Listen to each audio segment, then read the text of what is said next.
रामकृष्ण हरी.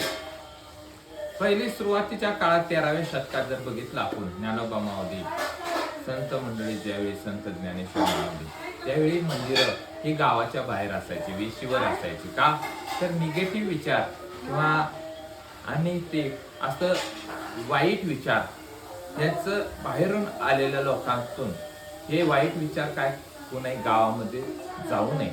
आता काय झाली, मंदिरं गावामध्ये, कारण लोकसंख्या वाढली त्यामुळं मंदिर ही गावामध्ये राहिली आणि त्या गावामधील असणाऱ्या मंदिराचं आपण काय करतो, सण उत्सव साजरा करतो. कारण का आपण ग्रामदेवता, इष्टदेवता किंवा कुलदेवताला आपण काय करतो, जागृत करतो. कुलदेवता म्हणजे काय, इष्टदेवता म्हणजे काय, त्याचं आपण पूजन करतो किंवा आवडणारी देवता म्हणजे इष्टदेवता. ग्रामदेवता ही आपण जन्माला आल्यापासून वडिलार्जित असणारी देवता ती ग्रामदेवता असते. कारण आपण ग्रामदेवताचे पूजन करण्यापूर्वी आपण पहिलं आई वडिलांचं पूजन करावं, परत गुरूंचं पूजन करावं, प्रथम पहिल्यांदा तर गणपती पूजन करावं, मग ग्रामदेवता असं आपण पूजन करून आपली देवता आपण संतुष्ट करत असतो. रामकृष्ण.